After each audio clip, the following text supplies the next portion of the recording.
Okay, this is Jin Jing. Yes, and I am apparently presenting to my pups today. This is Jin Jing, which translates to, what is the exact translation here? Muscle tendon change or sinew transformation classic.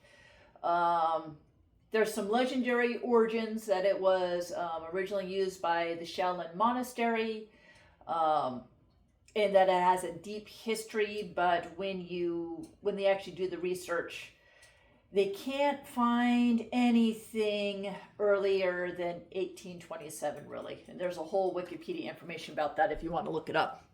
So my commentary about Chinese exercises and things is they will say it's secret, it's a mystery, it's a long tradition, but sometimes it is difficult to track the actual source. So that being said, I am teaching a traditional exercise the way I was taught, but I've also made some adjustments that suits our needs better. Or suits our needs in our sword group. So let's start with swinging arms. With swinging arms, notice I keep my knees over my feet. I don't let them track like so. This is a turning of the waist. And where you turn at the waist is up to you. You can turn here at the hips, which would really activate the legs. You can also imagine there's a string pulling you up from heaven. Do elongate your spine, and right now I'm going to focus on my lower lumbar spine, and then start to move up to my thoracic spine. And then when I get to my shoulders, I'll swing a little bit higher and tap the chest.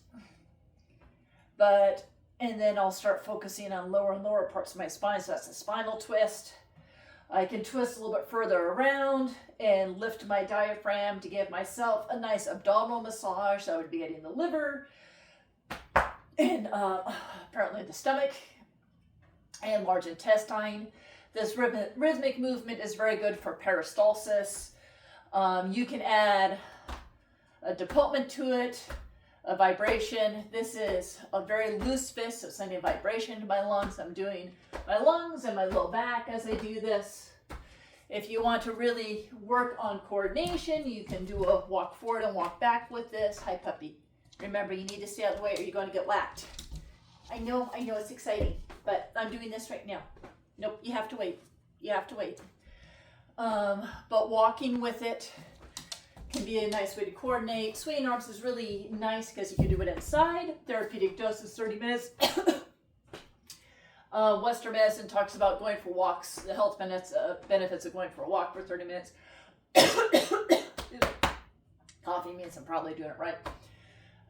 So deportment of the chest. You can do a deportment of the shoulders.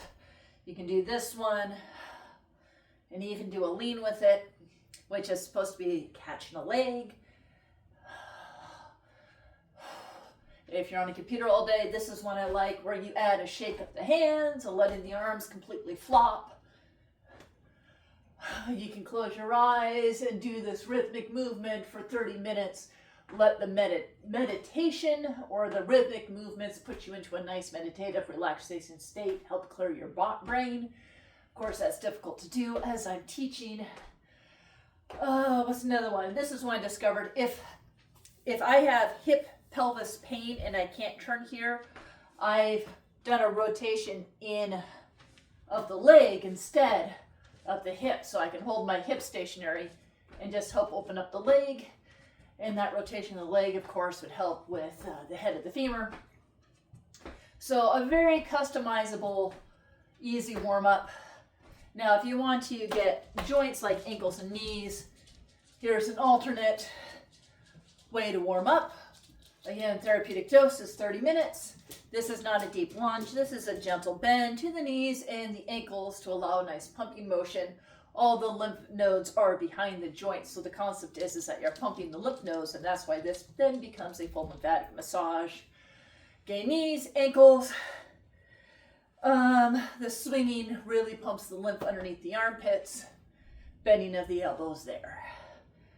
So nice and gentle to get things going. All right, first, Whittle presents the pedestal. These are palms together. But if you notice they're not collapsed, you're going to push out. I drop my shoulders, push out, And there's tension between my hands here as I'm pushing, and when I push out, I'm actually engaging the muscles in the back. So you do this tension here first.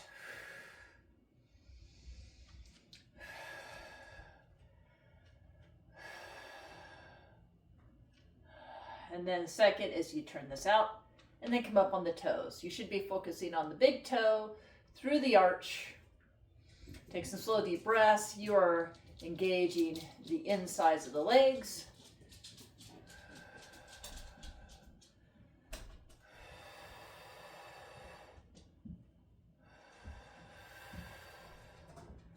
Coming down. Then to be sure we're incorporating the lower body, push the knees out, flatten the backs. So this is weight onto the lower body. You're sinking, put the fingertips together, pushing up towards the ceiling. So you're pushing up and dropping your weight down at the same time. If you relax your low back, that will really help open up the lower lumbar. And then add a twist. And notice how my knees are not tracking with the twist. I'm able to keep them over my feet.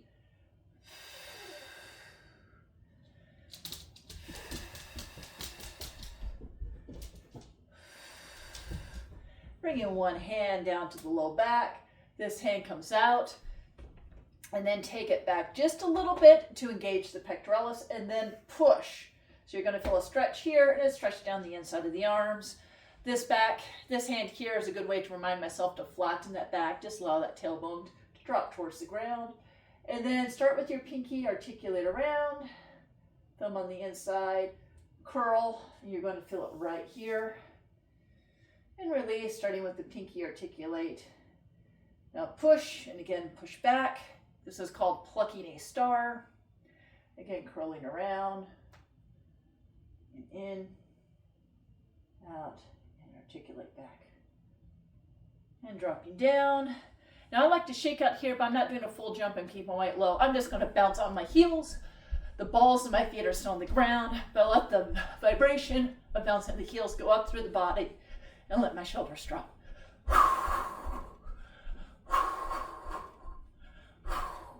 Same thing, make sure the knees over the feet, touch the fingers, up, down and out.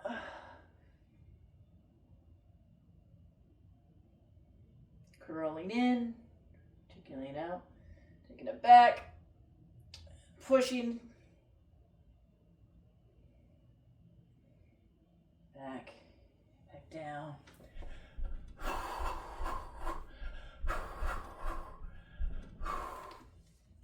All right. Next one is black dragon displays its claws. So you're going to make a fist, pull this back. Now you don't want this to wing out. You want this to be tight and turning to the side. You want to pull this as far back as you can, ideally behind the waist, because that will stretch this shoulder. And then this hand is going to reach across your center line to do a nice twist to the body. And I go into the upper right hand corner.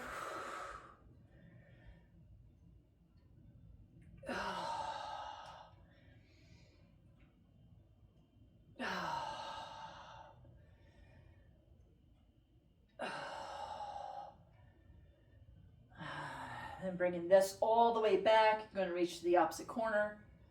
Gives a nice twist to the body.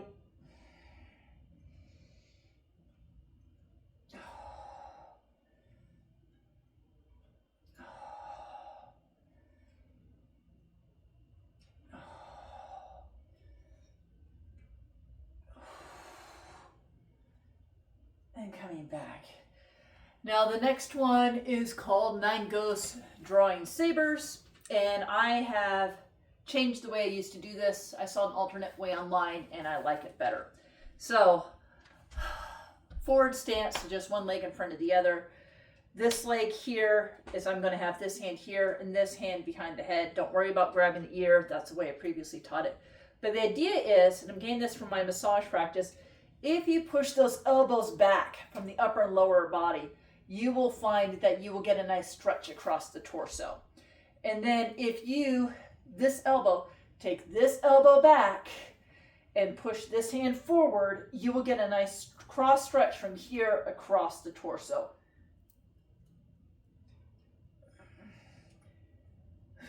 and this leg being just a little bit forward and this leg being back, I can get a deeper stretch. But it's all about moving this elbow back and pushing this elbow back and having one being up and one being down, that you get that cross stretch. And then as you release, they would tuck it down to this leg, then come up, push the elbows back. This does change it from the original source, but again, I like it better after playing with it. One more.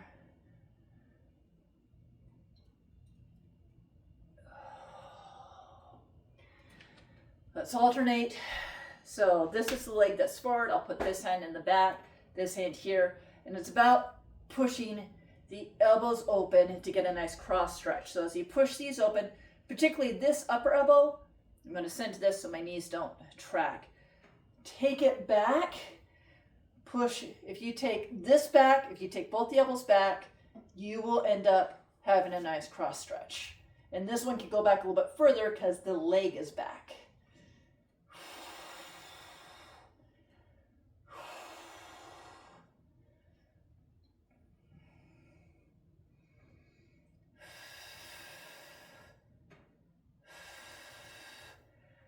And release. All right, just filling that stretch there.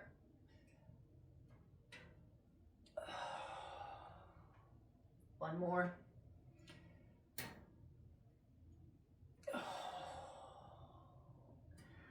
And release.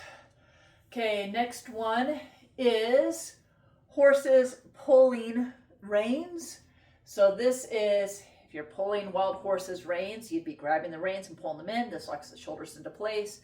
This upwards is if you're grabbing someone's shirt and want to pull them towards you. I've also seen this upside down motion for a sword grab, but this kind of winding motion is used in martial arts, and they've incorporated into a stretch. So again, you want to engage the lower body, so you're going to sit, push the knees out. This is now a weight-bearing exercise, building up your stances. So start with palms out like this, palms out like this, and start with the pinky. You really want to articulate the fingers, engage the fingers. Look how dramatic that is, because I'm stretching all the tendons through there. And then you're going to, again, keep those elbows in. Reminds you of that headlock that Matt taught. Pull them back. Keep the elbows tucked in. Pull them back past your waist to get that deep stretch. This is tendons engaged, coming up. Turn the fingertips towards each other. And now push. And round that upper body. Now starting with the pinky. Articulate. Strengthen your fingers by exaggerating that. Really clench them.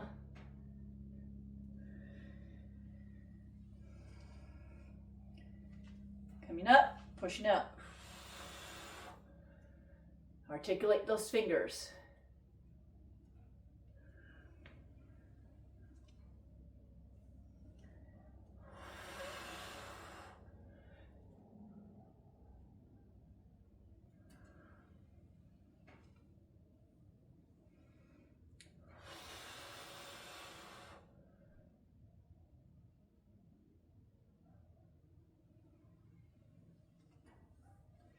And notice how I round. There. All right, coming down. Take a moment, shake it out. This next one is pulling 9 oxen by the tail. So this is a forward stance. Forward stance is not a lunge. Forward stance is as far as you can walk. So it's very comfortable as far as your step is. And then if you look down, they'll actually say how it forms a square from these corners. So now I'm going to send to that stance. Let me show you the waist turn first. This is you working around your center line. So just turn the waist. Now you've got weight on this back leg. And then if you turn the waist here forward, you're going to have weight on the front leg. So now this is 70 weight in the front, 30 on the back. You turn the waist. Majority in the back, 70% in the back, 30% in the front. And what I have told people is this is like a spiral down into this back leg. It's a coiling up. Kind of like a baseball player. I don't play baseball, but there's this coil and then this release. This coiling of power and then this release. And that's what pulling the 9 oxen is. But you imagine as you stretch your arms out, that you're grabbing 9 oxen by the tail, or I say a rope from either end, and you're bringing them in and you're going to tense all the muscles, because the idea is to tense all the tendons and then release, and tense your body and release. So it's a state of tension and coiling and then an extension. So reaching here, and you're going to coil right around your center line. So turn and coil, and I've coiled right down the center, and then release, coil, and now I've tensed all those muscles, and then release, coil and tension, and release, coil and tension, and release, coil and tension, and release, coil and tension, and release. Now, keep the weight here. This is step like a cat motion, but stepping with control. And again, this is your forward stance. If you look down, it looks to basically make a square. It's only as far as you can step. It is not a lunge. This is going to be your waist turn here. Reaching forward, reaching back. You're going to be turning around your center line and coiling down into this back leg to then release energy moving forward. So here's the coiling and release, coiling, tensing those muscles, release, coiling, release, turning around that center line, release, and release. Stepping back with control. All right, next one is tiger springs on its prey. So this is stepping like a cat, learning how to lift the leg with control. Doing this a couple times, it helps to open up the joint.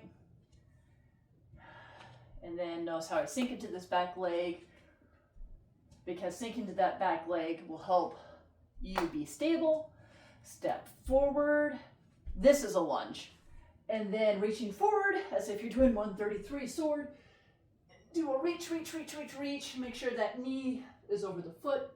And then this is the hands facing towards the ground. Take them all the way back and up. Looking forward.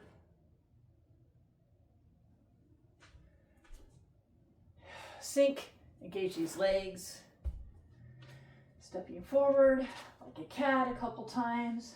Opening up the joint.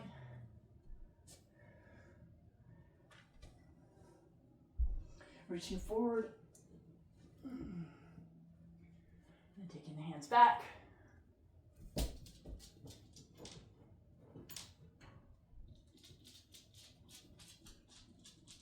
And then to step back and engage the muscles on the inside, you squeeze these together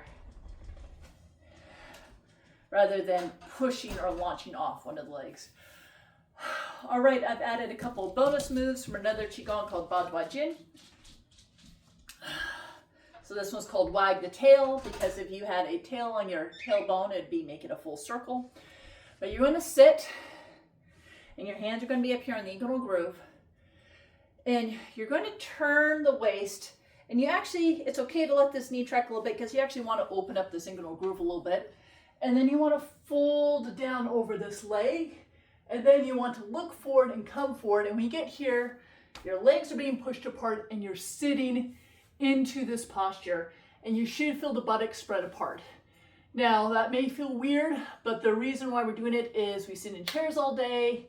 This is an area we tend not to stretch. You can actually get very tight in this area, and you can get nerve entrapment, particularly sciatica. So then come to the other side, come up and back to center. So you've got the head of your femur into your hip sockets. They're actually doing this, which is a good way to open up any adhesions or tension in this area going left to right, as well as you're opening up any clenching or tension in the back as well. So sit, turn, coming down, looking forward, sitting into the posture, getting nice and deep. Coming up, other side.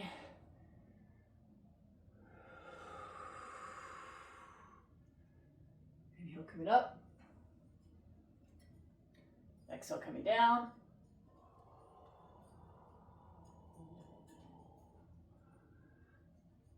Inhale, coming up.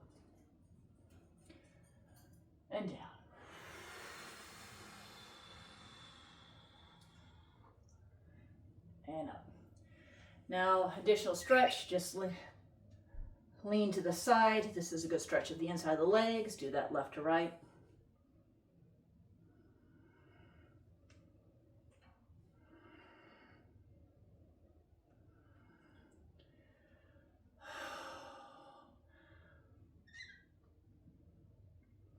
And stepping up.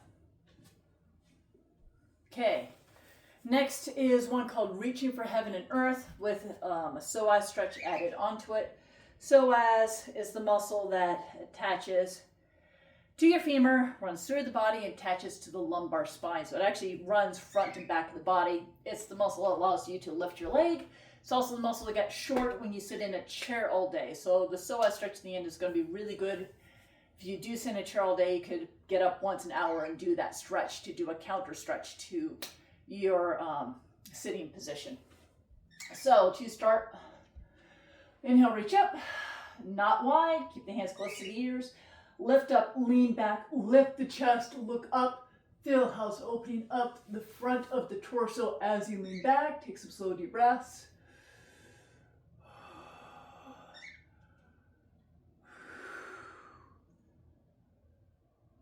Okay, now reaching up, leaning forward, pushing the buttocks back. If you had a chair, you could potentially lean on a chair, but this is traditionally done outside where there were no chairs.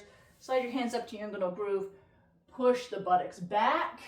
Now look up. If you don't focus on where you look, you can end up rounding, but if you look up, notice how that takes the sway out the back. Now if you lift your toes and push the buttocks back, you will feel the stretch in your hamstrings and in your calves. So the fascia runs from the crown of the head, along the spine, through the buttocks, down through the hamstrings and the back of the calves. So this is stretching that full fascia line that goes down the back.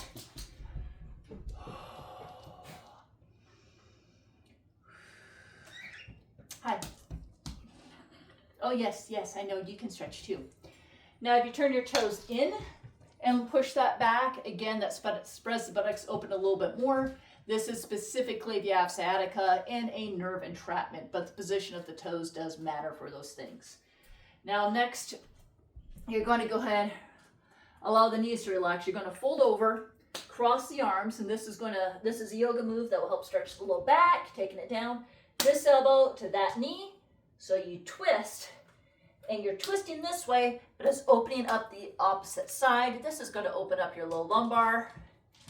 And the more you take this elbow and do this kind of stretch, the deeper stretch you're going to get. Hi, sweetie pea. On this opposite side. I know. You can go get your ball. I know your sister has the thing. It's okay. It's going to be okay. Stretch to the other side. I know. It's a tragedy. It is. Oh, I know. You know, the bear head is right over there. You could go get your bear head. You could. Oh yeah, see, my head's upside down just like yours, just like you do. You put your head upside down all the time. And the other side. Okay, so now next we are going to roll up the spine. And when people roll up the spine, what I notice is that they can maybe only roll up the top half. We want to be sure to engage the lower half of the lower lumbar. So I tell people, bend the knees and imagine someone's pushing on the sacrum. And you can even have a partner touch each vertebrae and have you focus on it and see if you can then really articulate the spine as you're going up. The other thing you can do is as you roll up the spine, you can lean a little bit to the left or lean a little bit to the right to give a little left-right action and articulate each of those vertebrae left to right as it's being flexed and you're rolling up into an extension, and that can help open up those muscles as well. So you're going to roll down, imagine someone's pushing on the sacrum, do a little lean to the left, little lean to the right, as you work your way up the spine and tend to your family in other ways. Notice how my neck is dropped, my chin is dropped. There, if I can fully drop my shoulders, there we go. There we go. There, it's like this motion is how I really get it. Coming up. Letting the neck be the last one to come up. Now the psoas stretch is you put your hand on your low back. Hi, Lucy. And again, step forward. The psoas is right in here. So for the lower body, just push the hips forward. You're going to feel it right here. And then you want to feel it go down the inside of the leg and connect with the arch of the foot, and particularly the big toe. That is the lower body stretch right there. Now the fascia does run up the inside of the leg, through the front of the body, and then up into the head. So the next area, if you want to complete that fascia line, once you feel the lower body is engaged and stretched, is lift the chest and then lift the chin to get all the attachments through here, and get a nice long arc. Have the hands on the low back to support that. Even squeeze the elbows in and breathe.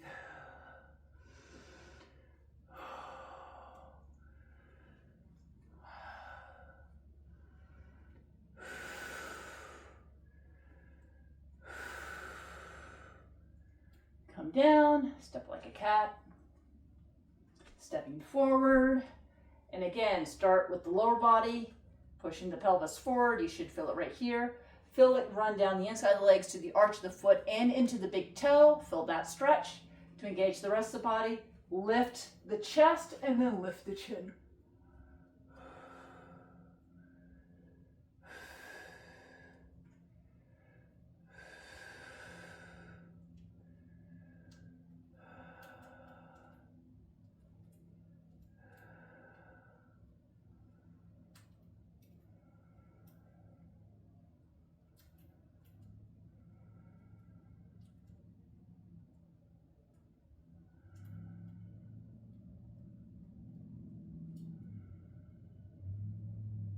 Taking it down, stepping back. Now inhale up and exhale down. And that is the end of Jin Jing.